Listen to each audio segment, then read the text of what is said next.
কাফেরদের পক্ষ থেকে তীর বললাম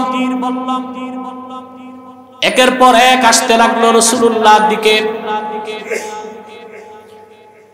আবু উবাইদা ইবনুল জাররাহ সামনে দাঁড়ায় গেলেন।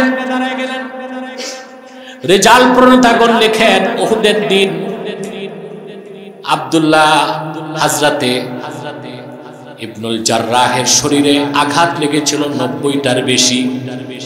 রাসূলুল্লাহ সাল্লাল্লাহু আলাইহি সাল্লাম ঘোষণা করেছিলেন আবু উবাইদা ইবনুল জাররাহ হচ্ছে একজন জীবিত শহীদ। রাসূলুল্লাহ সাল্লাল্লাহু আলাইহি ওয়াসাল্লাম সামনে দাঁড়ায় ছিলেন। আল্লাহর হাবিব ডানে বামে তাকালে বলতেন, ইয়া রাসূলুল্লাহ, আমার পিতামাতা আপনার কদমে কুরবান হোক। আপনি ডানে বামে তাকাবেন না।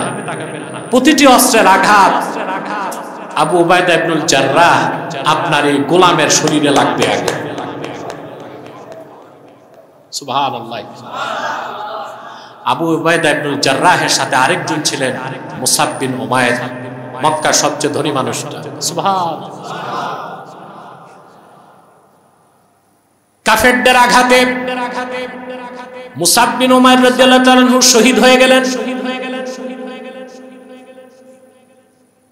তীরের আঘাত তার সিনার এক পাশ থেকে ভেদ করে আরেক পাশ চলে গেল। উহুদ যুদ্ধ শেষ। মুসআব বিন উমাইরের রক্তমাখা দেহটা রাখা রাসূলুল্লাহ সাল্লাল্লাহু আলাইহি ওয়াসাল্লাম সাহাবায়ে কেরামকে বললেন, আমার মুসআবের দিকে তাকায় দেখো। ওয়ালাকাদ রাআইতুহু ওয়া আলাইহি বুরদান লা তুরাফু কিমাতুহুমা ওয়া ইন্না শিরাকান আলাইহি মিন যাহাবিন। এ হচ্ছে আমার সাহাবী মুসআব। এত ধনী মানুষ ছিল, তাকে আমি দেখেছি দুইটা চাদর তার শরীরে ছিল, যার মূল্য কত নির্ধারণের সুযোগ ছিল না। আর আমার মুসআব তার পায়ে যে জুতা পরিধান করত, সেই জুতার ফিতাটা খাঁটি সোনার তৈরি ছিল। সব ত্যাগ করলেন, জীবনটা আল্লাহর হাবিবের ভালোবাসায় উৎসর্গ করে দিলেন। সুবহানাল্লাহ কইবেন না? মক্কার সবচেয়ে ধনী মানুষটা যখন তাকে দাফন করা হবে, সাহাবায়ে কেরাম দৌড়ে আসছেন, ইয়া রাসূলুল্লাহ সাল্লাল্লাহু আলাইহি ওয়াসাল্লাম, মুসাবের শরীরে যে পোশাক, ও তো মাথা ঢাকলে পা খুলে যায়, পা ঢাকলে মাথা খুলে যায়। আল্লাহর হাবিব বললেন, সাহাবীরা আমার মুসআবের মাথাটা তার কাপড় দিয়া ঢেকে দাও, আর তার পাটা ইদখির নামক ঘাস দিয়া ঢেকে দাও। আমি আপনাদের সামনে সূরা আলে ইমরান থেকে দুটো আয়াত পড়েছি, 31 এবং 32। দুটো আয়াত কেন পড়লাম? দেশে অধিকাংশ আলেম একটা আয়াতের উপরই কথা বলে, পরের আয়াতটা আর বলে না। এটা কারণ একটা আয়াতের উপর কি করে ব্যাপক আলোচনা হয়, কিন্তু এর পরে যে আল্লাহ কি বলছেন ঠিক পরের আয়াতে, ওইটা আর বলে না। কারণ ওইটা খুব কঠিন কথা, ওইটা কঠিন কথা। ওই কথাগুলো ব্যাখ্যা করে বলতে গেলে কিছু প্রতিক্রিয়াশীল গোষ্ঠী প্রতিক্রিয়া দেখাতে পারে, আপনার উপর আঘাত আসতে পারে, কেউ গালি দিতে পারে, সমালোচনা করতে পারে, আপনার বিরোধিতা হতে পারে, আপনার চলার পথটা কুসুমাস্তীর্ণ হবে না, কণ্টকাকীর্ণ হবে, আপনার বিরোধিতাকারী অনেকে দাঁড়িয়ে যাবে। এই জন্য সে আয়াতটাকে আমরা পড়ি না, ব্যাখ্যা করতে। আসুন আমরা একটু পড়ি এবং কিছু কথা শুনি। আউযু বিল্লাহি মিনাশ শাইতানির রাজীম। বিসমিল্লাহির রাহমানির রাহিম। কুল ইন কুনতুম তুহিব্বুনাল্লাহা ফাত্তাবিউনি ইউহিব্বুকুমুল্লাহু ওয়া ইয়াগফির লাকুম যুনুবাকুম ওয়াল্লাহু গফুরুর রহিম। কুল আতিউল্লাহা ওয়ার রাসূল ফাইন তাওয়াল্লাউ ফাইন্নাল্লাহা লা ইউহিব্বুল কাফিরিন। আল্লাহ তাআলা বলেন, প্রিয় হাবিব মুহাম্মদ সাল্লাল্লাহু আলাইহি ওয়াসাল্লাম, আপনি বলুন, ইন কুনতুম তুহিব্বুনাল্লাহ, যদি তোমরা আল্লাহকে ভালোবেসে থাকো, ফাত্তাবিউনি, তাহলে আমি মুহাম্মদ সাল্লাল্লাহু আলাইহি ওয়াসাল্লামের অনুসরণ করো। আল্লাহ দুটো কাজ তোমাদের জন্য করার ওয়াদা করেন। ইউহিব্বুকুমুল্লাহ, আল্লাহ তোমাদেরকে ভালোবাসবেন। ওয়া ইয়াগফির লাকুম যুনুবাকুম, আইয়াগফির লাকুম যুনুবাকুমুল কাবাইরা ওয়াস সাগায়ের, আল্লাহ তোমাদের জীবনের সব কবিরা সগীরা গুনাহগুলোকে ধুয়ে মুছে সাফ করে দিবেন। ওয়াল্লাহু গফুরুর রহিম, আল্লাহ ক্ষমাশীল, অতীব দয়ালু। এই আয়াতের উপর আমরা আলোচনা শুনি না? এরপরের আয়াতের আলোচনাটা কম শুনি। এর ঠিক পরের আয়াতে আল্লাহ বলেছেন, কুল আতিউল্লাহা ওয়ার রাসূল ফাইন তাওয়াল্লাউ ফাইন্নাল্লাহা লা ইউহিব্বুল কাফিরিন। মুহাম্মদ সাল্লাল্লাহু আলাইহি ওয়াসাল্লাম, আপনি আরো বলে দিন, তোমরা আল্লাহর আনুগত্য করো, তার রাসূলের আনুগত্য করো। ফাইন তাওয়াল্লাউ, আল্লাহ বলে দিলেন, ফাইন তাওয়াল্লাউ আই ফাইন আ'রাদু, যদি আল্লাহ ও আল্লাহ রাসূলের আনুগত্য থেকে তারা মুখ ফিরিয়ে নেয়, ফাইন্নাল্লাহা লা ইউহিব্বুল কাফিরিন, তারা কাফের, আর কাফেরদেরকে আল্লাহ কখনো পছন্দ করেন না। বুঝতেছি? এই আয়াত কেন নাজিল হলো? ইবনে কাসির এবং কুরতুবী তারা বর্ণনা করেছেন, খুব মনোযোগ দিয়ে শোনেন। ইহুদিরা বলতো, আমরা উযাইরের অনুসরণ করি, উযাইরকে আল্লাহর বেটা মনে করি, এই জন্যে যে আমরা আল্লাহকে ভালোবাসি, আর উযাইর আল্লাহর বেটা। নাউযুবিল্লাহ। খ্রিস্টানরা বলতো, আমরা ঈসাকে আল্লাহর বেটা মনে করি। প্রিয় হাবিব, আপনি যদি জিজ্ঞেস করেন আকাশ ও জমিন কে সৃষ্টি করেছে, তারা বলবে নিশ্চয়ই আল্লাহ। আল্লাহ বললেন, তাহলে তাদেরকে জিজ্ঞেস করুন, আল্লাহকে বাদ দিয়া এই কল্পিত 360টা দেবদেবীরে খোদা মানে কেন? তারা জবাব দিয়েছে, মা না'বুদুহুম ইল্লা লিয়ুকাররিবুনা ইলাল্লাহি যুলফা। এই দেবদেবী, কল্পিত লাত মানাত উজ্জা দেবদেবীগুলোর ইবাদত করি এই জন্যে যেন তারা আমাদেরকে আল্লাহর কাছাকাছি পৌঁছে দেয়। মানে তাদের যুক্তি ছিল যে আল্লাহকে পাওয়ার জন্যই এগুলোরই কি করি? ইবাদত করি। তো ইহুদিদের দাবি ছিল তারা আল্লাহকে ভালোবাসে। খেয়াল করেন, খ্রিস্টানদের দাবি ছিল আল্লাহকে ভালোবাসে, মক্কার কুরাইশদের দাবি ছিল আল্লাহকে ভালোবাসে। সবার উদ্দেশ্য কি ছিল? আল্লাহ ঘোষণা করে দিলেন, আমার ভালোবাসার দাবি করলে হবে না, আমাকে পেতে হলে আমার হাবিবের তরিকায় আসতে হবে। খ্রিস্টানদের তরিকাও চলবে না, ইহুদিদের তরিকাও চলবে না, মুশরিকদের তরিকাও। আল্লাহ রাব্বুল আলামিন আয়াত নাজিল করে বললেন, কুল ইন কুনতুম তুহিব্বুনাল্লাহ ফাত্তাবিউনি ইউহিব্বুকুমুল্লাহ ওয়া ইয়াগফির লাকুম যুনুবাকুম ওয়াল্লাহু গফুরুর রহিম। প্রিয় হাবিব, আপনি বলে দিন, সবার উদ্দেশ্য হচ্ছে আল্লাহকে পাওয়া, আল্লাহ সন্তুষ্টি অর্জন। কিন্তু কোন শিরকি তরিকায়, কুফরি তরিকায়, মন গড়া তরিকায় আমি আল্লাহকে পাওয়া যাবে না। আমাকে পেতে হলে অবশ্যই আপনি মুহাম্মদ সাল্লাল্লাহু আলাইহি সাল্লামের তরিকাকে নিতে হবে, আপনার অনুসরণ করতে হবে। আপনার অনুসরণের বাইরে, আপনার ইত্তেবার বাইরে, আপনার আদর্শের বাইরে, আপনার স্বীকৃতির বাইরে দিন বলে কিছু নাই, মুক্তি নাজাতের কোনো ব্যবস্থা নাই। বলেন সুবহানাল্লাহ। বাংলাদেশে অনেক ভণ্ড পীর সাহেব আছে যারা মানুষকে গোমরাহ এবং পথভ্রষ্ট করছে পীরালির সুরতে। আহলে হক, আহলে সুন্নাত, অনেক হক্কানি পীর আছে দেশে। নাই যে তা না, কিন্তু ব্যবসায়ী পীর, অভ্রষ্ট করার পীরের সংখ্যাও কিন্তু কম না। তাদের একটা কমন ডায়লগ আছে, পুরা ডায়লগটাই কুফুরি। পুরা ডায়লগটা কি? মাইক ম্যানের কি সমস্যা? এই মসজিদের ভিতরে স্পিকার নেই, ওগুলো চললেও তো হয়। হ্যাঁ,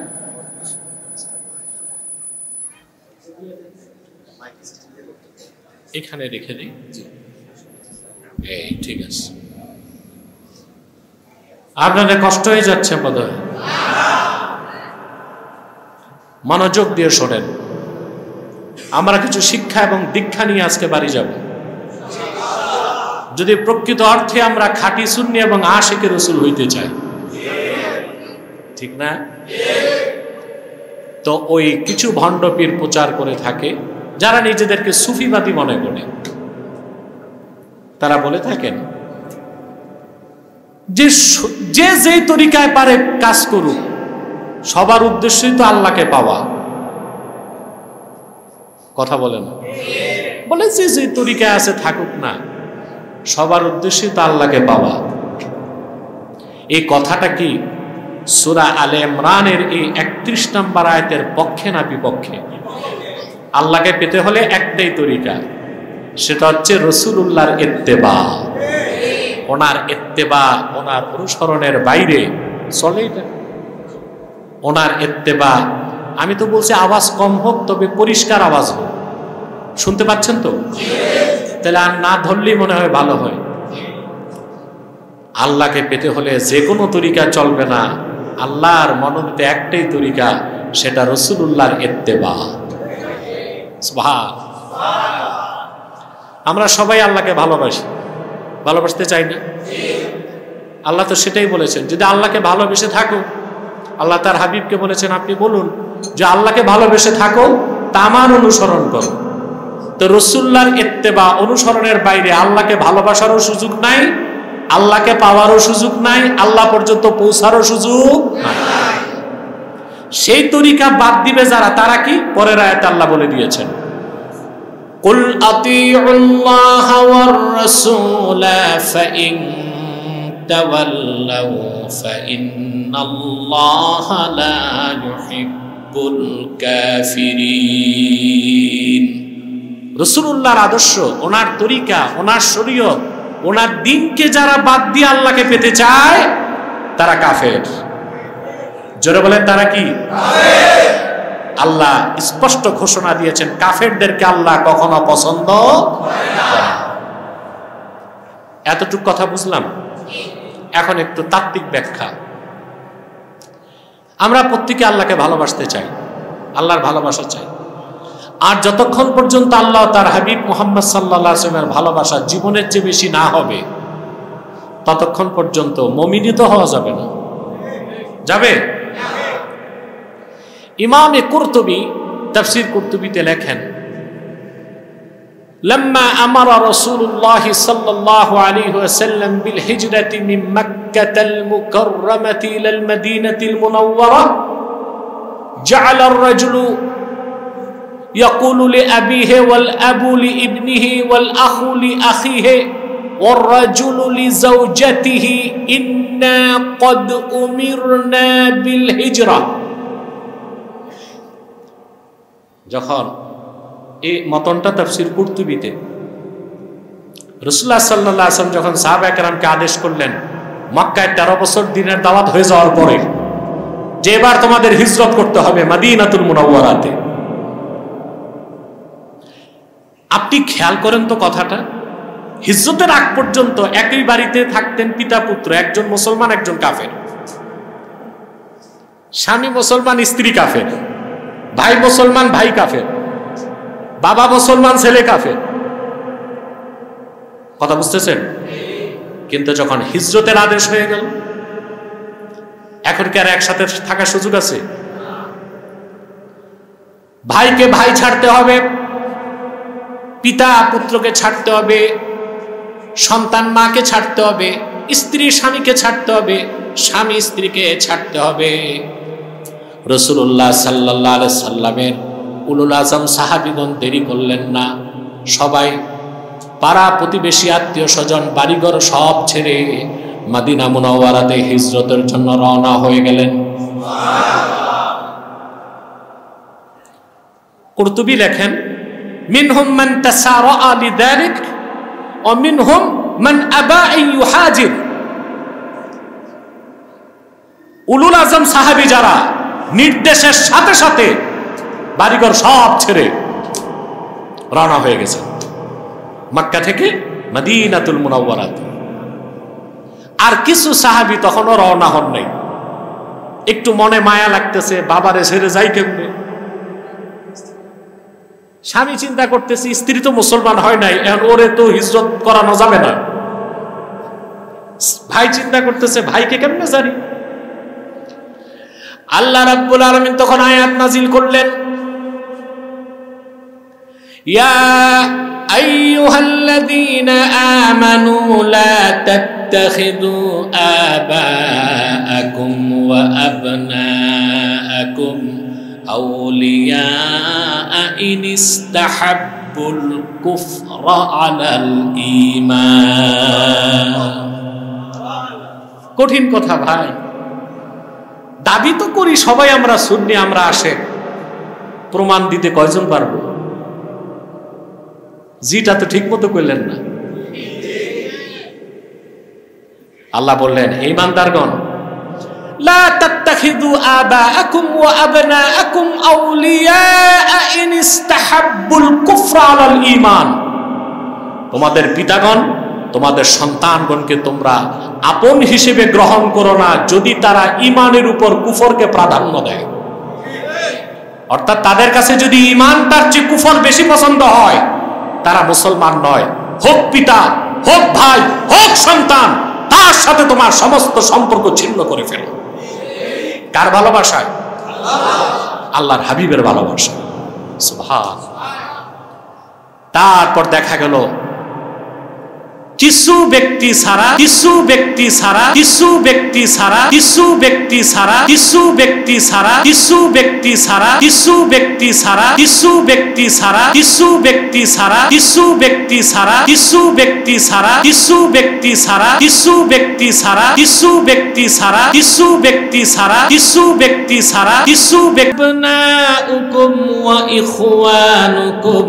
وأزواجكم وعشيرتكم وأموال اقترفتموها وتجارة تخشون كسادها ومساكن ترضونها أحب إليكم من الله ورسوله وجهاد في سبيله فتربصوا حتى يأتي الله بأمره والله لا يهدي القوم الفاسقين। আল্লাহর ঘোষণা, قل إن كان آباؤكم وأبناؤكم وإخوانكم وأزواجكم وعشيرتكم। প্রিয় হাবিব মুহাম্মদ সাল্লাল্লাহু আলাইহি ওয়াসাল্লাম, আপনি ঘোষণা করে দেন, এখনো যারা হিজরত করে নাই তাদেরকে বলে দিন, যদি তোমাদের পিতাগণ, তোমাদের সন্তানগণ, তোমাদের ভাইগণ, তোমাদের স্ত্রীগণ, তোমাদের নিকট আত্মীয়গণ, ওয়া আমওয়ালুন ইকতারাফতুমুহা, তোমাদের অর্জিত সম্পদ, ওয়া তিজারাতুন তাখশাউনা কাসাদাহা, আর তোমাদের সেই ব্যবসা যার মন্দাটারে তোমরা ভয় পাও, লস চাও না। ব্যবসায় লস চায়? লাভ চায়, সবাই লাভ চায়। আল্লাহ বলেছেন সেই ব্যবসা, আর ব্যবসা যেটার মন্দা হওয়াকে তোমরা ভয় পাও, ওয়া মাসাকিনু তারদাউনাহা, আর তোমাদের সুরম্য ঘর বাড়ি যেগুলোরে খুব পছন্দ করো, আহাব্বা ইলাইকুম মিনাল্লাহি ওয়া রাসূলিহি ওয়া জিহাদিন ফি সাবিলিহি, যদি সব কিছুর চেয়ে আল্লাহ, তার রাসূল সাল্লাল্লাহু আলাইহি ওয়াসাল্লাম এবং আল্লাহর পথে জিহাদ করা অধিক প্রিয় না হয়, ওই সব কিছু থেকে ফাতারাব্বাসু আই ইনতাজিরু, অপেক্ষা করো, হাত্তা ইয়াতি আল্লাহু বিআমরি, আল্লাহ তার সিদ্ধান্ত নিয়ে আসার আগ পর্যন্ত। অর্থাৎ তোমাদের উপর আল্লাহর পক্ষ থেকে যুদ্ধ আসবে, বিপর্যয় আসবে, লাঞ্ছনা আসবে, আল্লাহ তোমাদের পাকড়াও করবে। তাহলে মুমিন মুসলমান হবার জন্য সবকিছু আল্লাহ তার রাসূল মুহাম্মদ সাল্লাল্লাহু আলাইহি ওয়াসাল্লামের ভালোবাসা বেশি হতে হবে। ঠিক না ভাই? এটা কি দাবি করার বিষয় না প্রমাণ দেবার বিষয়? এটা কিসের বিষয়? প্রমাণ দেবার বিষয়। আহা, সাহাবায়ে কেরামকে বাদ দিলে ইসলামের অস্তিত্ব থাকে না। থাকে? এর জন্য আহলুস সুন্নাহ ওয়াল জামাতের আকীদা বিশ্বাস সাহাবায়ে কেরাম হচ্ছেন সত্যের মানদণ্ড। কোরআন কারীমের প্রতিটি আয়াতের আমল বাস্তবে করে দেখিয়েছেন আমাদেরকে সাহাবায়ে কেরাম। সুবহানাল্লাহ বলেন। কারা? রাসূল করিম সাল্লাল্লাহু আলাইহি ওয়াসাল্লামের জলিলুল কদর সাহাবী মুসআব ইবনে উমাইর রাদিয়াল্লাহু তাআলা মক্কা মুকাররমায় সবচেয়ে ধনী মানুষের একজন ছিলেন। রিজাল প্রণেতা অনেকেই লিখেছেন, কখনো কখনো মুসআব বিন উমাইর 70 জন মেহমান নিয়ে পানাহার করতেন। প্রত্যেক মেহমানকে সোনা রূপার বাটিতে খাদ্য পরিবেশন করতেন। খাবার শেষে সোনা রূপার বাটিগুলো মেহমানদের হাতে হাদিয়া হিসেবে সুপর্দ করে দিতেন। এত ধনী মানুষ। এই সাহাবী যখন হিজরত করে চলে গেলেন মদিনাতুল মুনাওয়ারায়, সহায় সম্পদ, ব্যবসা, আপন মা ও ভাই সব ত্যাগ করলেন। বদর যুদ্ধে ওনার ভাই আমের বিন উমাইর ছিলেন কাফের। কি ছিল? বদর যুদ্ধে মুসআব বিন উমাইরের ভাই আমের বিন উমাইর গ্রেফতার হলেন। আমের বিন উমাইর খুব চালাক ছিল। সাহাবায়ে কেরাম যখন হাত পা বেঁধে দিয়েছেন, সে বলল, আমি হচ্ছি রাসূলুল্লাহর বিশিষ্ট সাহাবী মুসআব ইবনে উমাইরের আপন ভাই। খাতির করে সাহাবায়ে কেরাম হাত পায়ের বাঁধন একটু ঢিলা করে দিয়েছে। সকালবেলা মুসআব বিন উমাইর যখন শুনলেন এই কথা, তিনি বললেন, আল্লাহর হাবিবের পেয়ারা সাহাবীগণ, মনে রেখো, আল্লাহর হাবিবের বিরুদ্ধে বদর যুদ্ধের ময়দানে যে অস্ত্র ধরতে পারে সেরকম কুলাঙ্গার আমার ভাই হতে পারে না। বাঁধো, শক্ত করে তার হাত পা বাঁধো। আর তার মায়ের প্রচুর টাকা, প্রচুর পরিমাণ মুক্তিপণ আদায় করে তারপর তারে ছাড়বা। মাকেও ভুলে গেলেন, ভাইকেও ত্যাগ করলেন। এটাই ছিল সাহাবায়ে কেরামের আল্লাহর প্রতি ও তার রাসূলের প্রতি ভালোবাসা। উহুদ যুদ্ধে মুসআব বিন উমাইর রাদিয়াল্লাহু তাআলা আনহু রাসূলুল্লাহর সামনে দাঁড়ায় ছিলেন, আর আবু উবাইদা ইবনুল জাররাহ আল্লাহর হাবিবের একটি হুকুম মানতে পারেন নাই। উহুদ যুদ্ধের তীরন্দাজ সাহাবীগণ, জানেন তো ঘটনা? হ্যাঁ, জিটাও কইলেন না, ঘুমান। ঠিক আছেন তো? রাসূলুল্লাহ সাল্লাল্লাহু আলাইহি ওয়াসাল্লাম একটা হুকুম মানতে পারেনি। বিপর্যয় আসলো। সাহাবায়ে কেরাম একের পর এক শহীদ হতে লাগলেন। কাফেররা আল্লাহর হাবিবের কদমের কাছে চলে আসছে। কাফেরদের পক্ষ থেকে তীর বল্লম একের পর এক আসতে লাগলো রাসূলুল্লাহর দিকে। আবু উবাইদা ইবনুল জাররাহ সামনে দাঁড়ায় গেলেন। রিজাল প্রণেতাগণ লেখেন, উহুদের দিন আব্দুল্লাহ হযরতে ইবনুল জাররাহের শরীরে আঘাত লেগেছিল 90টার বেশি। রাসূলুল্লাহ সাল্লাল্লাহু আলাইহি সাল্লাম ঘোষণা করেছিলেন, আবু উবাইদা ইবনুল জাররাহ হচ্ছে একজন জীবিত শহীদ। রাসূলুল্লাহ সাল্লাল্লাহু আলাইহি সাল্লামের সামনে দাঁড়ায় ছিলেন। আল্লাহর হাবিব ডানে বামে তাকালে বলতেন, ইয়া রাসূলুল্লাহ, আমার পিতামাতা আপনার কদমে কুরবান হোক, আপনি ডানে বামে তাকাবেন না। প্রতিটি অস্ত্রের আঘাত আবু উবাইদা ইবনুল জাররাহ আপনার এই গোলামের শরীরে লাগবে আগে। সুবহানাল্লাহ। আবু উবাইদা ইবনুল জাররাহের সাথে আরেকজন ছিলেন মুসাব বিন উমাইর, মক্কার সবচেয়ে ধনী মানুষটা। সুবহানাল্লাহ। কাফেরদের আঘাতে মুসাব বিন উমাইর রাদিয়াল্লাহু তাআলা আনহু শহীদ হয়ে গেলেন। তীরের আঘাত তার সিনার এক পাশ থেকে ভেদ করে আরেক পাশ চলে গেল। উহুদ যুদ্ধ শেষ।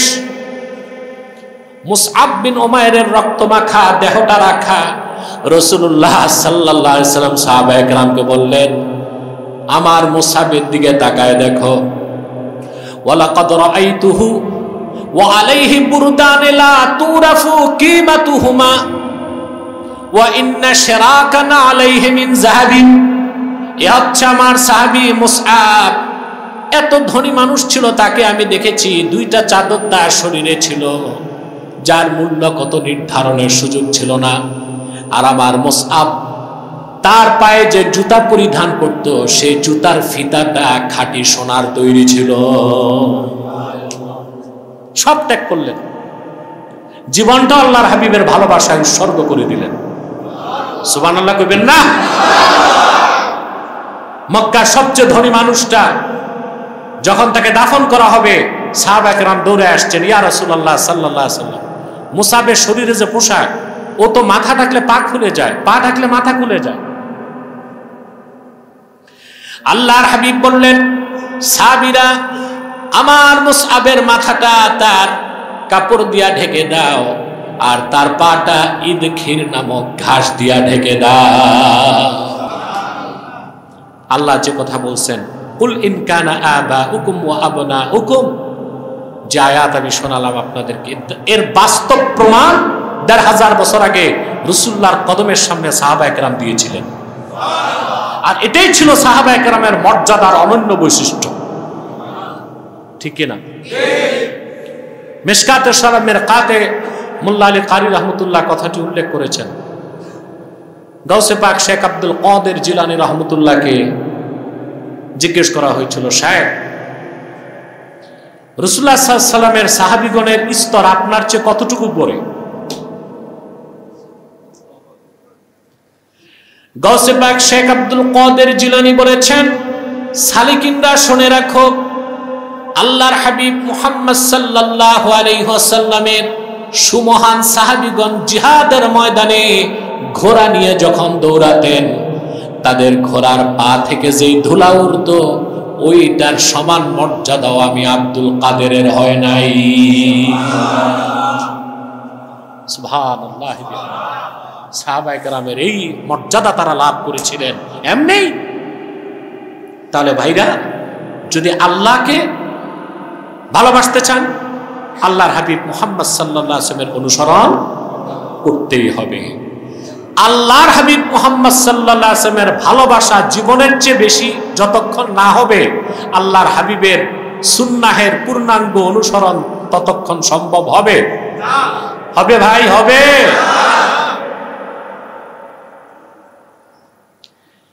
দেখেন, যে ব্যক্তি কালেমা শাহাদাতকে বিশ্বাস করলো সে মুমিন হয়ে যাবে, কিন্তু যতক্ষণ আল্লাহ তার হাবিবের ভালোবাসা জীবনের চেয়ে বেশি না হবে, ততক্ষণ সে খাঁটি মুমিন হইতে পারবে না। বুখারী শরীফে একটা হাদিস এসেছে কিতাবুল ঈমান, দেখতে দেখতে ঘড়ির কাঁটা 1 ঘন্টা পার হয়ে গেছে। আর 10-15 মিনিট কষ্ট করবেন না ইনশাআল্লাহ? আল্লাহ কবুল করুন। না, আপনারা তো বেশি বেশি কথা শুনেন, আমল তো করেন না। এরপরে ঘন্টার পর ঘন্টা ওয়াজ করলে আর ওয়াজ থাকে না, আওয়াজ হয়। ঠিক না? আপনার লেকচার হতে হবে একটা মাপে, লিমিট থাকতে হবে। কি থাকতে হবে? মুহাক্কিকদের মতে ওয়াজ বা বয়ান 40 মিনিটের বেশি না হওয়া উচিত। কত? 40 মিনিট। তা আমি সেই দৃষ্টিতে মনে করি খুতবা ও ভূমিকা নিয়ে 1 ঘন্টা, ঠিক না? আপনাদের দেশে একটা কালচার বের হয়েছে, আপনি যখন বক্তা আনেন কন্টাক্ট করে আসেন, বক্তা কন্টাক্ট করে টাকা, আপনারা কন্টাক্ট করেন সময়, ঠিক কিনা? দুই দিকে চুক্তি। তো দুই দিকে চুক্তি থাকলে ওটাকে বলা হয় ব্যবসা। মুবাদালাতুশ শাইই বিশ-শাই, মুআওয়াজা, অর্থাৎ দুই দিক চুক্তি থাকলে ওটাকে কি বলে? ব্যবসা। তো বক্তা চুক্তি করে আমারই দিতে হবে 70,000,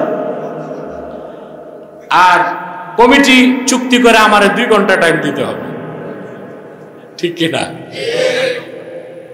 এখন এটা তো আর ওয়াজ মাহফিল থাকে না, ব্যবসায় পরিণত হয়ে যায়।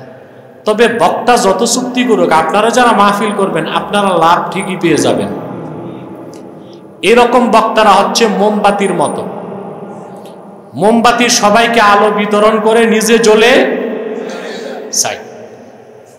তো যেই বক্তা বা স্কলারের এখলাস থাকবে না, কিন্তু সে যদি কোরআন হাদিস থেকে কথা বলে জনগণ ঠিকই লাভবান হবে, কিন্তু তার ঝুড়িতে শূন্য, টাকা কামাই করতে পারবে, বাড়ি 3টা 4টা, বউ 3টা 4টা, গাড়ি টাড়ি এগুলো থাকবে, কিন্তু আখেরাতে দাওয়াতের কাজে যে আজরুন আজিম, কোরআনের দাওয়াত দিতে গেলে যে পুরস্কার, সেই পুরস্কার থেকে সে বঞ্চিত হবার সম্ভাবনা আছে। কথা বুঝতে পারছেন? সম্মানিত শ্রোতা, তো শুনতেছেন তো কথা? আপনি কালেমা শাহাদাতকে বিশ্বাস করবেন, কালেমা তাইবা বিশ্বাস করবেন, ইকরার বিল লিসান, তাসদীক বিল জানান, আপনি মুমিন হবেন। কিন্তু ঈমানের উপর টিকে থাকার জন্য আর ঈমানকে চূড়ান্ত পর্যায়ে নেওয়ার জন্য আল্লাহ তার হাবিবের ভালোবাসা জীবনের চেয়ে বেশি হতে হবে। আল্লাহর হাবিব ইরশাদ করেছেন, সালাসুন মান কুন্না ফীহি ওয়াজাদা হালাওয়াতাল ঈমান, 3টি খাসলাত আমার যে উম্মতের মধ্যে একত্রিত হয়ে যাবে, সে লোকটি ঈমানের মধুর স্বাদ লাভ করবে। কয়টা খাসলাত? 1। আপনারা বসেন না, একটু মনোযোগ নষ্ট হয়ে তো, সবাই বসেন। এই হাদিসটা মনে রাখতে পারবেন? মান কানা আল্লাহু ওয়া রাসূলুহু আহাব্বা ইলাইহি মিম্মা সাওয়াহুমা, ব্যক্তির প্রথম খাসলাত, সে আল্লাহ তার রাসূলকে সকল কিছুর চেয়ে বেশি, তার কাছে আল্লাহ তার রাসূল প্রিয় হবেন। সুবহানাল্লাহ। দ্বিতীয় খাসলাত, ওমান আহাব্বাল মারআ লা ইউহিব্বুহু ইল্লা লিল্লাহ, সে কোনো ব্যক্তিকে ভালোবাসবে, সেখানে পার্থিব কোনো স্বার্থ থাকবে না, আর্থিক স্বার্থ থাকবে না, রাজনৈতিক অভিলাষ থাকবে না, ব্যক্তি ব্যক্তিকে ভালোবাসবে আল্লাহর জন্য। এটা আছে আমাদের মধ্যে? ব্যক্তি ব্যক্তিকে ভালোবাসবে আল্লাহর জন্য। সুবহানাল্লাহ।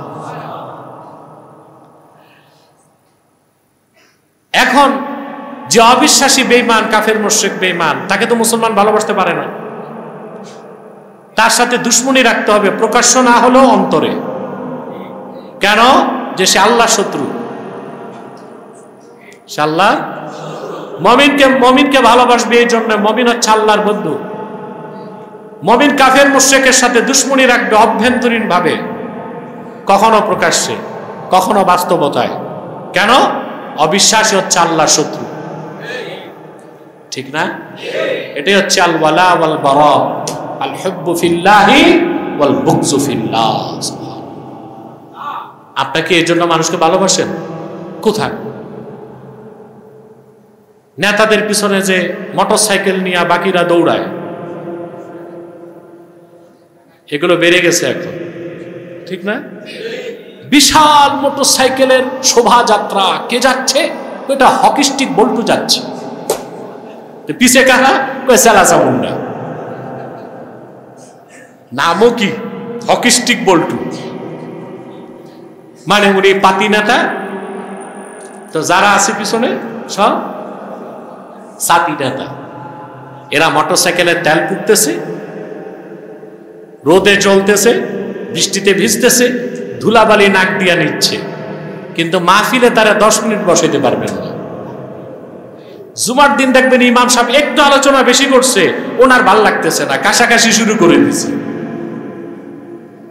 কারণ জুমার দিনও তো জুমা পড়তে আসছে মানুষকে দেখাইতে যে আমিও জুমার নামাজটা অন্তত পড়ি, ঠিক কিনা? জুমার নামাজটা অন্তত, এটা হচ্ছে তার সোশ্যাল স্ট্যাটাস রক্ষা করার জন্য সে এসেছে। কিন্তু দেখা যায় ও তাড়াহুড়া করতেছে এই জন্য না যে বাড়িতে যে আবার প্রস্তুতি নিবে আসর নামাজে আসার জন্য। দেখা যায় তার লাফালাফি হচ্ছে বিয়ে খাইতে যাবে। বুঝলেন? এই যে আপনারা মানুষ মানুষকে ভালোবাসেন, ওই ভালোবাসাটা যদি আল্লাহর জন্য না হয়, এই ভালোবাসার 2 পয়সার মূল্য। তো কয়টা খাসলত এক হলে ইমানের মধুর স্বাদ পাওয়া যায়? দ্বিতীয়টা কি? ব্যক্তি ব্যক্তিকে ভালোবাসবে কার জন্য? 3 নাম্বার, ওয়ামান ইয়াকরাহু আন ইয়াউদা ফিল কুফরি বা'দা ইয আনকাযাহু আল্লাহু কামা ইয়াকরাহু আন ইউলকা ফিন নার। এটা কঠিন জিনিস। তৃতীয় খাসলাত হচ্ছে, ব্যক্তির তৃতীয় খাসলাত হবে সে ঈমান আনার পর, মুমিন হবার পর কোনো কারণে আবার কাফের হওয়াকে ওই রকম অপছন্দ করবে, জীবন্ত তাকে আগুনে নিক্ষেপ করাকে যেরকম অপছন্দ করবে। অর্থাৎ সে তাকে আগুনে জ্বালিয়ে দগ্ধ করা হবে, করাত দিয়ে কেটে 2 টুকরা করা হবে, তারপরও সে জীবন দিবে, ঈমান দিবে না। জীবন দিবে, ঈমান দিবে না। এরকম লোকের সংখ্যা এখন বেশি না কম? খুবই কম। আমাদের দেশে তো দেখি সব মহলেই সকল পলিটিশিয়ান এবং যারা আমাদের মতো লেবাসদারি রাজনীতিবিদ, অনেককেই দেখতেছি এখন ধারণাতীত কম মূল্যে বিক্রি হয়ে যাচ্ছে। ওল বেগুন যদি আপনি থালাতে রাখেন, এটা এক জায়গায় থাকবে? এই চরিত্রের মানুষকে বলা হয় থালি কি বেগুন। তো অনেকে থালি কি বেগুনের মতো চরিত্র ধারণ করছে, এদিক সেদিক হয়ে যাচ্ছে। না ভাই, এদেশের অভিভাবক যারা, এদেশের মানুষ যারা বুদ্ধিজীবী বাংলাদেশে, তারা তো এদেশের মুসলমানকে নেতৃত্ব দিতে পারে না। তাদের সমস্যা হচ্ছে ইন্টেলেকচুয়াল অ্যানার্কি। তারা নিজেরাই মানসিক নৈরাজ্যে আছে, কোনটা সত্যের পথ জানে না। তারা মানুষকে কি নেতৃত্ব দিবে?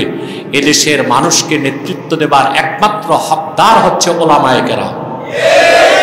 তাদেরকে ইস্পাত কঠিন হতে হবে, লোহার বুটের মতো শক্ত হতে হবে, ইস্তেকামাতের চূড়ান্ত দরজায় থাকতে হবে। আল্লাহর দ্বীনের পক্ষে কথা হবে, কার গায়ে লাগলো তা দেখার সুযোগ নাই। সত্যের ঝান্ডা হাতি নিয়ে এগিয়ে যেতে হবে, প্রতিপক্ষ হাতি না মাসি তা দেখার কোনো প্রয়োজন। তো কটা খাসলাত? 3 নাম্বারটা হচ্ছে ঈমান আনার পর আবার কুফরে প্রত্যাবর্তন ওই রকম অপছন্দ করবে মুমিন, তাকে জীবন্ত আগুনে নিক্ষেপ করাকে যেই রকম অপছন্দ করে। অর্থাৎ সে তার জীবন দিল ঈমান। এটার সবচেয়ে বেশি প্রমাণ কারা রাখতে পেরেছিলেন? সাহাবায়ে কেরাম। সুবহানাল্লাহ। 1 ঘন্টা তো হয়ে গেল, এখন শিক্ষা কি নিব? কথা বলেন, মেসেজ লাগবে না? যদি কোনো ব্যক্তি মহান আল্লাহ রাব্বুল আলামিনকে পেতে চায়, আল্লাহর ভালোবাসা অর্জন করতে চায়, আল্লাহর হাবিব মুহাম্মদ সাল্লাল্লাহু আলাইহি সাল্লামের অনুসরণের কোনো বিকল্প নাই। আল্লাহর হাবিব মুহাম্মদ সাল্লাল্লাহু আলাইহি ওয়াসাল্লামের ইত্তেবা বা অনুসরণের বাইরে কোনো দিন নাই, কোনো ইসলাম নাই, মুক্তি নাজাতের কোনো ব্যবস্থা নাই। রাসূলুল্লাহ সাল্লাল্লাহু আলাইহি ওয়াসাল্লামের ইত্তেবা বা অনুসরণের বাইরে ইসলাম বলতে কিছু নাই। কথাটা কেন বললাম? আমাদের দেশে ওই যে ইন্টেলেকচুয়াল অ্যানার্কি, মানসিক নৈরাজ্য আছে, বুদ্ধি প্রতিবন্ধী, যাদের মস্তিষ্ক শিরক ও কুফরের বিষে দূষিত হয়ে গেছে, তারা মাঝে মধ্যে প্রচার করে আমরা সুফিবাদী ইসলাম চাই, আমরা পলিটিক্যাল ইসলাম চাই না, আমরা রেডিক্যাল ইসলাম চাই না। ভাই, তাহলে কি তুমি বলতে চাও ইসলামের ভার্সন আছে? কথা বলে না। ইসলামের প্যাটার্ন আছে? ইসলামের কোনো ভার্সন নাই, ইসলামের কোনো প্যাটার্ন নাই। ইসলাম একটাই, যা রাসূলুল্লাহ দিয়ে গেছেন। ইসলামের কোনো ভার্সন, ইসলামের কোনো প্যাটার্ন। হ্যাঁ, মাযহাবের ক্ষেত্রে ভার্সন আছে। ইমাম আজম যে উসুল দিছেন হানাফি, ইমাম শাফি যে উসুল দিছেন শাফি, ইমাম মালিক যে উসুল দিছেন, ইমাম আহমদ বিন হাম্বল যে উসুল দিছেন হাম্বলি। মাযহাবের ক্ষেত্রে ভার্সন আছে। মাযহাব ভার্সন আছে। আপনি হানাফি হক, মালিকি হক, শাফি হক, হাম্বলি হক। এর বাইরে যেটা, ওটা হচ্ছে লামাযহাবিয়া। ঠিক কিনা? ওইটা একটা ফেরকা, গ্রহণ করার সুযোগ। তরিকতের ক্ষেত্রে ভার্সন আছে। শেখ আব্দুল কাদের জিলানী রহমতুল্লাহ তরিকা কাদরিয়া, মনুদ্দিন চিশতি রহমতুল্লাহটা চিশতিয়া, মুজাদ্দেদ আল ফেসানিরটা মুজাদ্দেদিয়া, বাউদ্দিন নকশবন্দিরটা নকশবন্দিয়া। ইসলাম একটাই, এটার কোনো ভার্সন, এটার কোনো প্যাটার্ন আছে? সেজন্য আল্লাহ রাব্বুল আলামিন বলেছেন, যদি তোমরা আল্লাহকে ভালোবেসে থাকো, আল্লাহ তার হাবিবকে বলেছেন আপনি বলে দেন ফাত্তাবিউনি, তাহলে আমার অনুসরণ করো। তাহলে বোঝা যায় আল্লাহর হাবিব মুহাম্মদ সাল্লাল্লাহু আলাইহি সাল্লামের অনুসরণের বাইরে মুক্তির নাজাতের কোনো ব্যবস্থা নাই, কোনো শরীয়ত নাই, কোনো তরিকত নাই, কোনো হাকিকত নাই, কোনো মারেফত নাই। আছে যেটা, সেটা মাইরের পথ। রাসূলুল্লাহর সুন্নাহ, রাসূলুল্লাহর দ্বীন, ওনার শরীয়ত, ওনার ইত্তেবার বাইরে কোনো মুক্তির ব্যবস্থা নাই। ইসলাম নাই, শরীয়ত নাই, তরিকত নাই, হাকিকত নাই, মারেফত নাই। আছে শুধু, জোরে বলতে হবে, মাইরের। ঠিক কিনা? তাহলে আমরা জীবনের সকল ক্ষেত্রে রাসূলুল্লাহর অনুসরণ করব না ইনশাআল্লাহ? ভাই করব তো ইনশাআল্লাহ। আমি একটা কথাই আপনাদেরকে বলে দিচ্ছি, কেউ ডিস্টার্ব করছে না? আপনাদের সমস্যা আছে নাকি? তো চুপচাপ বসেন না, ওখানে তো কিছু লোক ডিস্টার্ব করে। চুপচাপ বসেন, কোনো শব্দ আওয়াজ করা যাবে না। আর কয়েক মিনিট আমি কথা বলবো। রাসূল করিম সাল্লাল্লাহু আলাইহি ওয়াসাল্লামের ইত্তেবার বাইরে মুক্তির কোনো ব্যবস্থা, আল্লাহকে পাওয়ার সুযোগ। উনি যেটা দিয়ে গেছেন ওইটাই ইসলাম, ওটার কোনো ভার্সন, প্যাটার্ন। সুবহানাল্লাহ। আল্লাহর হাবিব সাল্লাল্লাহু আলাইহি ওয়াসাল্লাম, আল্লাহর হাবিব সাল্লাল্লাহু আলাইহি ওয়াসাল্লাম যেটা পছন্দ করেছেন, আল্লাহ সেটাকে দ্বীন বানায় দিয়েছেন। তিনি যেটা পছন্দ করেন নাই, আল্লাহ সেটা দ্বীন থেকে বের করে দিয়েছেন। তিনি যেটা আদেশ করেছেন, আল্লাহ সেটা ফরজ করে দিয়েছেন। তিনি যা নিষেধ করেছেন, সেটা আল্লাহ হারাম করে দিয়েছেন। রাসূলুল্লাহর ইত্তেবা বা অনুসরণের বাইরে কোনো দ্বীন নাই, কোনো ইসলাম নাই, কোনো নাজাত নাই, কোনো মুক্তি নাই। মন গড়া একটা মতবাদ তৈরি করে আপনি মনে করবেন যে যেই তরিকা আছে চলুক না, সবাই তো আল্লাহকে যায়, এটা বলার সুযোগ। এই ধারণা বিশ্বাস রাখলে আপনি রাসূলুল্লাহর উম্মত থেকে খারিজ হয়ে যাবেন। আল্লাহর ভাষায় আপনি কাফের। পরের আয়াতে আল্লাহ বলে দিয়েছেন, ফাইন তাওয়াল্লাউ ফাইন্নাল্লাহা লা ইউহিব্বুল কাফিরিন। যদি আল্লাহ তার রাসূলের আনুগত্য থেকে তারা সরে যায়, তারা কাফের, অবিশ্বাসী, আল্লাহ কখনো তাদেরকে পছন্দ করেন না। রাসূলুল্লাহ সাল্লাল্লাহু আলাইহি ওয়াসাল্লাম যেটা পছন্দ করছেন, আল্লাহ সেটা দ্বীন বানায় দিয়েছেন। বুখারী শরীফের হাদিস, রাসূলুল্লাহ সাল্লাল্লাহু আলাইহি ওয়াসাল্লাম মক্কা মুকাররমা থেকে হিজরত করে মদিনাতুল মুনাওয়ারাতে যাওয়ার পর 16 কি 17 মাস বাইতুল মুকাদ্দাসের দিকে নামাজ পড়েছেন।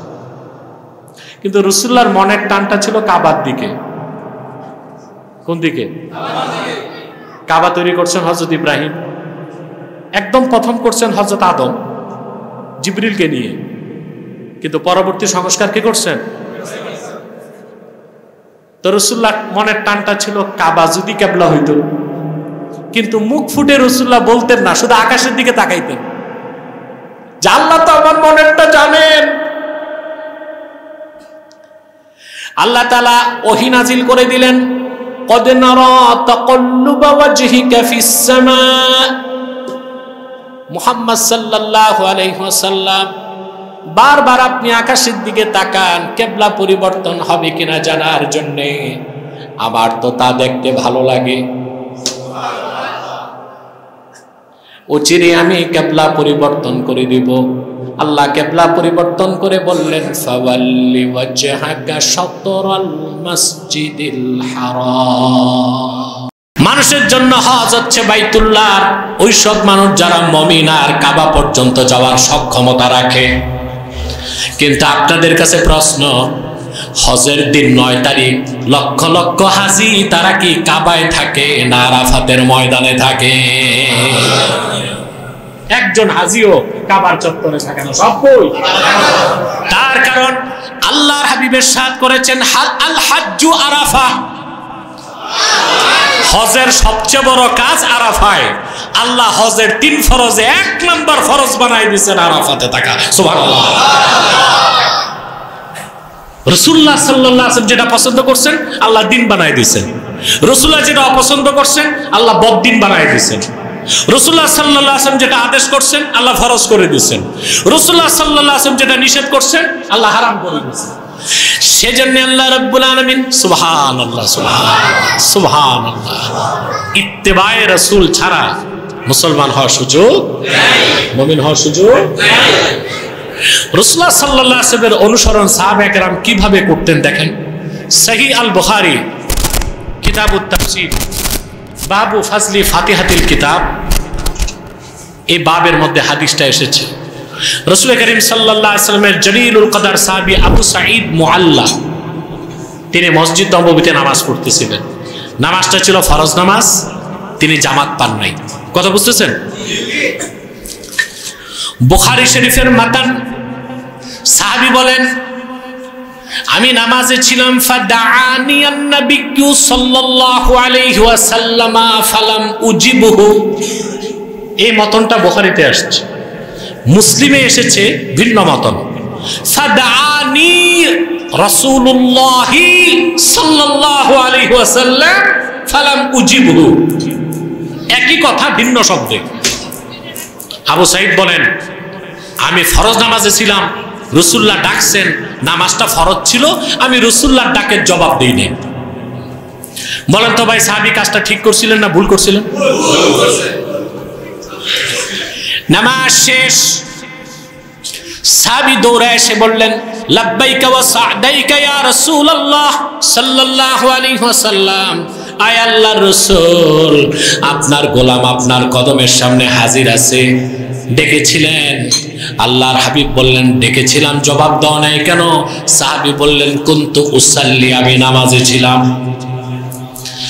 আল্লাহর হাবিব তাকে বললেন, আলাম ইয়াকুলিল্লাহু ইস্তাজিবু লিল্লাহি ওয়ালির রাসূলি ইযা দাআকুম। ও সাহাবী, তুমি কি আল্লাহর হুকুমটা কোরআনে পাও নাই? আল্লাহ বলেছেন, সাহাবীগণ যখনই আল্লাহর রাসূল ডাক দেন, দেরি করো না, সঙ্গে সঙ্গে জবাব দিয়ে দাও। সাহাবী, তোমার নামাজটা ছিল ফরজ, আর আমি রাসূল যখন ডেকেছিলাম আমার ডাকে জবাব দেওয়া ছিল নামাজের চেয়ে বড় ফরজ। বলেন সুবহানাল্লাহ। ছাত্র জীবনে বুখারী শরীফে একটা সরা আমি পড়েছিলাম, এটা খুব নাদের, তাইসিরুল বারী শারহু সাহিহ বুখারীতে আমি দেখে, অনেক আগের কথা বলছি। সেখানে মুহাদ্দিস লেখেন, রাসূলুল্লাহ সাল্লাল্লাহু আলাইহি ওয়াসাল্লাম যদি কোনো সাহাবীকে ডাকতেন, তো ওই সাহাবী নামাজ ছেড়ে রাসূলুল্লাহর ডাকে জবাব দেওয়া ওই সাহাবীর উপর ফরজ ছিল। এই ক্ষেত্রে কোনো মুহাদ্দিসের ইখতিলাফ নাই। তবে নামাজটা দোহরাতে হবে কিনা, ইআদা করতে হবে কিনা, এইটা নিয়ে মতভেদ ছিল। সুবহানাল্লাহ। চিন্তা করেন তো মুসলমান। অতএব রাসূল করিম সাল্লাল্লাহু আলাইহি সাল্লামের অনুসরণটাই কি ইসলাম, এর বাইরে কোনো ইসলাম নাই, কোনো দিন নাই। আজ আমরা মুসলমান নিজেদেরকে কেউ বলতেছি আহলে হক, কেউ বলতেছি আহলে সুন্নাত, কেউ বলতেছি খাঁটি মুসলমান, কেউ বলতেছি আশিকে রাসূল। কিন্তু আমরা কতটুকু শর্তগুলো পূরণ করতে পেরেছি, এটা একটা বিষয়, ঠিক না? আমরা মুসলমান ঠিক আছে, কিন্তু জীবনের একটা বিরাট অংশে রাসূলুল্লাহ সাল্লাল্লাহু আলাইহি সাল্লামের অনুসরণ করছি না। রাসূলুল্লাহর অনুসরণ হচ্ছে রাসূলুল্লাহ সাল্লাল্লাহু আলাইহি সাল্লাম ১৫০০ বছর আগে যে পূর্ণাঙ্গ দ্বীন রেখে গেছেন, যে শরীয়ত রেখে গেছেন, যে সুন্নাহ রেখে গেছেন, জীবনের সকল ক্ষেত্রে সেই দ্বীনের, শরীয়তের, সুন্নাহের অনুসরণ করতে হবে। আমরা কি তা করি? করতে পারতেছি? অন্তত আমাদের চেষ্টা থাকা দরকার কিনা বলেন? চেষ্টা থাকা দরকার না? ইমাম আহমদ বিন হাম্বল তার মুসনাদে একটা হাদিস নকল করেছে। হযরত ওমর রাদিয়াল্লাহু তাআলা আনহু উনি একদিন আল্লাহ রাসূল সাল্লাল্লাহু আলাইহি ওয়াসাল্লামের কাছে কিছু কাগজ নিয়ে আসছেন, তাওরাত কিতাবের। কিসের? এসে বললেন, ইয়া রাসূলুল্লাহ সাল্লাল্লাহু আলাইহি ওয়াসাল্লাম, বানু কুরাইজাতে এক ইহুদি আছে, আমার সাথে তার ভাই সম্পর্ক। তো সে তাওরাত কিতাব থেকে কিছু সার কথা লিখে দিছে। আলা আরিজুহা আলাইকা ইয়া রাসূলুল্লাহ সাল্লাল্লাহু আলাইহি ওয়াসাল্লাম, তাওরাত কিতাবের এই অংশগুলো কি আপনাকে দেখাবো আমি? আব্দুল্লাহ ইবনে সাবিত বর্ণনা করেন, ফাতাগায়্যারা ওয়াজহু রাসূলিল্লাহি সাল্লাল্লাহু আলাইহি ওয়াসাল্লাম, দেখানোর সুযোগ হযরত ওমর পান নাই। এতটুক কথা বলার সঙ্গে সঙ্গে আল্লাহর হাবিব এত রাগ হলেন যে ওনার চেহারার নূর বদলে গেল। মনে রাখবেন মুসলমান, রাসূলুল্লাহ রাগ করলেও নূর বের হতো, খুশি হলেও নূর বের হতো। রাগের সময় একরকম নূর, খুশির সময় আরেক রকম নূর। সুবহানাল্লাহ। হযরত আবু হুরায়রা বলেন, আব্দুর রাজ্জাক তার মুসান্নাফে হাদিসটি নকল করেছেন। অবশ্যই এটা জুজুল মাফকুদে আছে। অনেক মৌলভী সাহেব আছে কই জুজুল মাফকুদ মুসান্নাফের অংশ না, কিন্তু আমার কাছে ডকুমেন্টস, তাখরিজ, মাকালা সব আছে লিখিত। দুবাই ইসলাম বিশ্ববিদ্যালয়ের হাদিস ডিপার্টমেন্টের চেয়ারম্যান ডক্টর মোহাম্মদ ঈসা ইবনে আব্দুল্লাহ আল মানে এখনো জীবিত আছে। কেমন আলেম জানেন ভাই? উনি দুবাই শরিয়া বোর্ডের চেয়ারম্যান ছিলেন, দুবাই বিশ্ববিদ্যালয়ের হাদিস ডিপার্টমেন্টের চেয়ারম্যান, দুবাইয়ের গ্র্যান্ড মুফতি, সবচেয়ে বড় মসজিদের খতিব। বর্তমান শাসক দুবাইয়ের ওনাকে একদিন কটু কথা বলছিল উনি দেরিতে আসাতে। তখন সেদিন তিনি রাষ্ট্রের সমস্ত দায়িত্ব ইস্তফা দিয়েছেন যে আমার দেরি হলো কি হলো না এটা দেখার দায়িত্ব আরেকজন আলেমের। শাসকের কাছে জবাবদিহিতার জন্য আমি বাধ্য না, চাকরি ছেড়ে দিয়েছে। আর আমাদের দেশে কি অবস্থা? পদ পদবীর জন্য আমরা বড়দের পা দাবাইতে প্রতিযোগিতা করি, কে কার চেয়ে বেশি দাবাইতে পারি, ঠিক না ভাই? এই ডাক্তার ঈসা ইবনে আব্দুল্লাহ আল মানে জুজুল মাফকুদের যে খুতুতি নুসখা আব্দুর রাজ্জাকের লেখা সেটা সংগ্রহ করেছেন এবং তার কাছে আছে।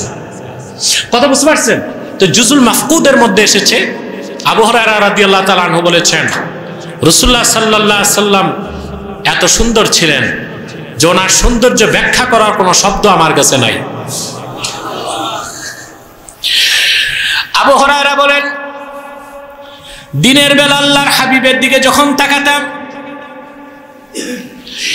চেহারা থেকে এত নূর বের হতো, কান্না শামসা তাজরি বাইনা আইনাইহি, মনে হতো রাসূলুল্লাহর কপালে দুই চোখের মাঝখান দিয়ে আল্লাহ সূর্য অতিবাহিত হচ্ছে।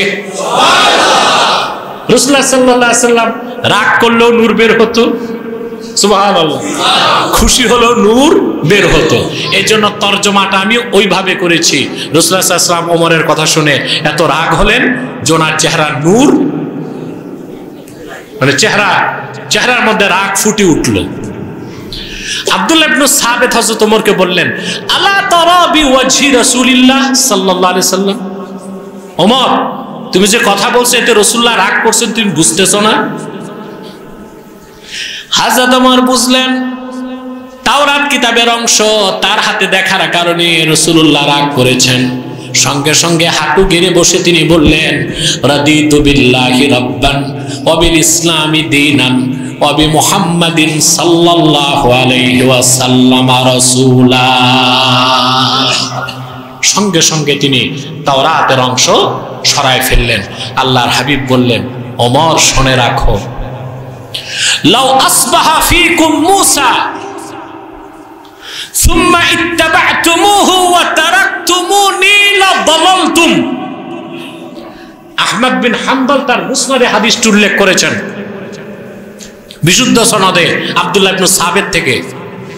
সাহাবা হযরত ওমর অন্য সাহাবীদেরকে আল্লাহর হাবিব বললেন, সাহাবীরা, মুসা যদি এখন বেঁচে থাকতো, নবী মুসা, আর তোমরা যদি আমার অনুসরণ না করে তার অনুসরণ করতা মুসার, তো তোমরা সব পথভ্রষ্ট হয়ে যেতে। এই হাদিসের আগে মুসনাদে আরেকটা হাদিস এসেছে, আল্লাহর হাবিব বলেছেন, লাউ কানা মুসা হাইয়া, মুসা নবী যদি এখনো জীবিত থাকতো, আমি মুহাম্মদ সাল্লাল্লাহু আলাইহি সাল্লামের অনুসরণ করা ছাড়া তার নিজেরও মুক্তির কোনো পথ থাকতো না। সুবহানাল্লাহ। এখন আপনাদের কাছে প্রশ্ন, ভাই, যদি আল্লাহর হাবিব মুহাম্মদ সাল্লাল্লাহু আলাইহি সাল্লামের সুন্নাহকে বাদ দিয়া আমরা মুসা নবী, ঈসা নবী, পূর্বের নবীদের অনুসরণ করি, তাহলেও আমাদের মুক্তির কোনো ব্যবস্থা নাই, আমরা পথভ্রষ্ট হয়ে যাব। সেখানে আমরা উম্মতে মুহাম্মদী দাবিদার, জীবনের একটা বিরাট অংশে সুন্নাতকে বাদ দিয়া, শরীয়তকে বাদ দিয়া, দ্বীনকে বাদ দিয়া কাফের মুশরিক বেঈমানদের অনুসরণ করছি। আমাদের লেনদেন, আমাদের ব্যবসা বাণিজ্য, আমাদের সমাজ, আমাদের সংস্কৃতি, আমাদের শিক্ষা, আমাদের রাষ্ট্রনীতি, আমাদের পররাষ্ট্রনীতি সব কাফের মুশরিকদের তরিকায়। তাই চিন্তার বিষয় না আমরা কোন গ্রেডের মুসলমান। আসুন রবিউল আউয়াল মাসে আমরা শপথ নেই যে আল্লাহর হাবিব মুহাম্মদ সাল্লাল্লাহু আলাইহি সাল্লাম ১৫০০ বছর আগে যে শরীয়ত রেখে গেলেন, যে দ্বীন রেখে গেলেন, যে সুন্নাহ রেখে গেলেন, তা আমরা পুরাপুরি বিশ্বাস করব, যথাসাধ্য আমল করব। মনে থাকবে? বিশ্বাসে ঘাটতি থাকলে আপনি কাফের। বিশ্বাসে ঘাটতি থাকলে কার কথা? ফাইন তাওয়াল্লাউ ফাইন্নাল্লাহা লা ইউহিব্বুল কাফিরিন। আর যদি সুন্নত আমলের ক্ষেত্রে ঘাটতি থাকে, আল্লাহ মাফ করবেন। কিন্তু যদি টপ ক্লাস মুমিন হতে চান, জীবনের সকল ক্ষেত্রে সুন্নতকে বিশ্বাস করতে হবে, সুন্নতকে অনুসরণ করতে হবে। এখন একটা কথা বলে আমি মুনাজাত করে দিচ্ছি।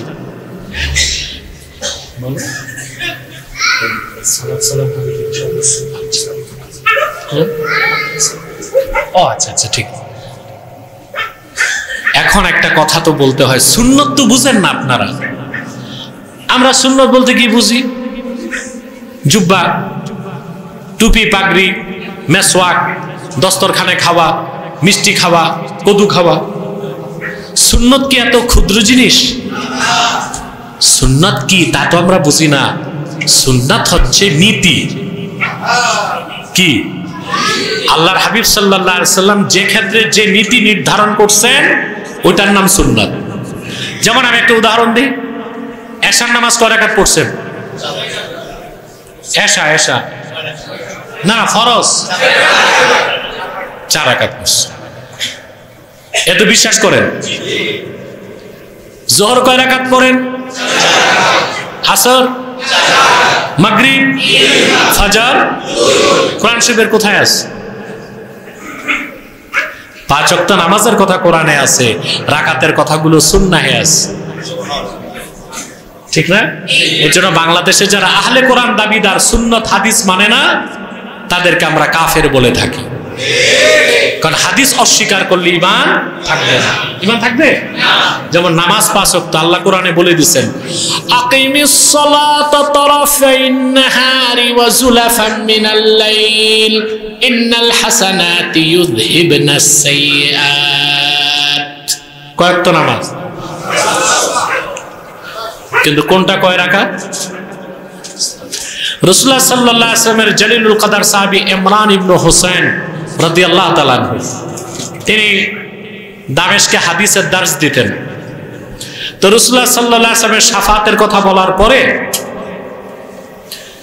এক লোক বাতিলপন্থী, সে যে হযরত ইমরান বিন হোসেনকে বলছেন, রাসূলুল্লাহ শাফাতের কথা বলতেছেন, শাফাতের কথা কি কোরআনে আছে নাকি? আমরা তো রাসূলুল্লাহ শাফাতকে বিশ্বাস করি। কথা বলেন। রাসূলুল্লাহ সাল্লাল্লাহু আলাইহি ওয়াসাল্লাম শাফাত করবেন, এই বিষয়টা তাওয়াতুরান প্রমাণিত, মুতাওয়াতির হাদিস দিয়ে প্রমাণিত। এই জন্য রাসূলুল্লাহ সাল্লাল্লাহু আলাইহি সাল্লামের শাফাত অস্বীকারকারীকে আমরা মুসলমান মনে করি না, জিন্দিক মনে করি। কি মনে করি? ইমরান বিন হোসেনকে যে বললেন রাসূলুল্লাহ যে শাফাত করবেন কোরআনে আছে নাকি? ইমরান বিন হোসেন বুঝছেন সে শুধু কোরআন মানে, হাদিস মানে না। হযরত ইমরান ইবনে হোসেন বললেন, হাল ক্বরাআতাল কুরআন, তুমি কি কোরআন পড়ছো নাকি? সে বলল, পড়েছি। নামাজ পড়ো নাকি? বলে পড়ি। কোন নামাজ? কয় রাকাত পড়ো? বলে ফজর 2, যোহর 4, আসর 4, মাগরিব 3, এশা 4। ইমরান বিন হোসেন বললেন, নামাজের কথা তো কোরআনে আছে। ফামিন আইনা আখাজতুম হাযা শান, ফামিন আইনা আখাজতা হাযা শান। রাকাতগুলো কই পাইছো? রাকাতগুলো কই পাইছো? তো সেই ব্যক্তি বলছেন, আখাজনা মিনকুম, নামাজ পাইছি কোরআনে, রাকাত পাইছি আপনাদের মতো সাহাবীগণের কাছ থেকে। ইমরান বিন হোসেন বললেন, নির্ভদ। আখাজতুম মিন্না ওয়া আখাজনা মির রাসূলিল্লাহ, তোমরা পেয়েছো আমাদের কাছ থেকে, আর আমরা সাহাবীগণ পেয়েছি নূর নবীজির নূরের কদম থেকে। এটাই তো হাদিস। এর নাম কি? সুবহানাল্লাহ বলবেন না? এশার নামাজ কয় রাকাত? ফরজ, ফরজ, ফরজ। এই যে এশার ফরজ 4 রাকাত, এটা কোরআনে আছে? 4 রাকাত পড়ি কেন? এটা সুন্নাহ, আল্লাহ রাসূল এটা নীতি বানায় দিয়েছেন। এশার ফরজ, মুসাফির হইলে 3ও নাই 5ও নাই। এই যে নীতি হিসেবে এশা 4 রাকাত পড়েন, এটা সুন্নাত। এখন এই সুন্নত আর লাউ খাওয়ার সুন্নত এক স্তরের? আমরা তো সুন্নত বুঝি না। এই জন্য আমাদের দেশের যারা পীর সাহেব, ওনারা মুরিদকে শুধু তাকিদ দেয়, জুব্বাটা এত ইঞ্চি হবে, এইরকম হবে, এইরকম হবে, বুতাম এইটা হবে, কলার থাকবে কি থাকবে না, টুপিটা এইরকম হবে। আরে ভাই, মালবুসাত, মাশরুবাত, মাতউমাত, এসব ক্ষেত্রে সুন্নতগুলো হচ্ছে সুন্নতে জাওয়ায়েদ। এগুলো আমল করলে প্রচুর ফজিলত সওয়াব, কিন্তু রাসূলুল্লাহর সুন্নতকে নীতি হিসেবে গ্রহণ না করলে তো মুসলমানই হওয়া যায় না। তা সুন্নাহের অনুসরণ কি? সুন্নাহ কি নীতি হিসেবে বিশ্বাস, আমল হিসেবে বাস্তবায়ন। এশার নামাজ কয় রাকাত? ফরজ কয় রাকাত? এশার নামাজ 4 রাকাত পড়া নীতি হিসেবে সুন্নাত, হুকুম হিসেবে ফরজ। এরপরে 2 রাকাত নীতি হিসেবে সুন্নাত, হুকুম হিসেবেও সুন্নাত। এরপরে 3 রাকাত বেতের না, উইতর। কি উইত? এটা আমাদের শাহ আলেমরা বলে বেতের, বেতের না, উইতর। ওই এক মাদ্রাসার ছাত্র আমার কাছে এসে বলছে, আমি বলি কি পড়ো? শরহে বেকায়া। আমি বলছি এই নামে তো কিতাব নাই পৃথিবীতে, শারহুল ওয়াকায়া, শারহুল, এটারে বলে শরহে বেকায়া। আরবিরা শুনলে বলবে বেকা কিতাব কই পড়ায় বাংলাদেশ? না, কথা শুনতেছে তো? এশা 4 রাকাত ফরজ। এই যে 4 রাকাত পড়া ফরজ, এটা নীতি হিসেবে সুন্নত, হুকুম হিসেবে ফরজ। এরপর 2 রাকাত সুন্নত, নীতি হিসেবেও সুন্নত, হুকুম হিসেবেও সুন্নত। এরপর 3 রাকাত উইতর, নীতি হিসেবে সুন্নত, হুকুম হিসেবে ওয়াজিব। আমি সুন্নতের ব্যাখ্যাটা দিতে পারলাম? আল্লাহ কবুল করুন। আমিন। ওয়া আখির দাওয়ানা আলহামদুলিল্লাহি রাব্বিল আলামিন।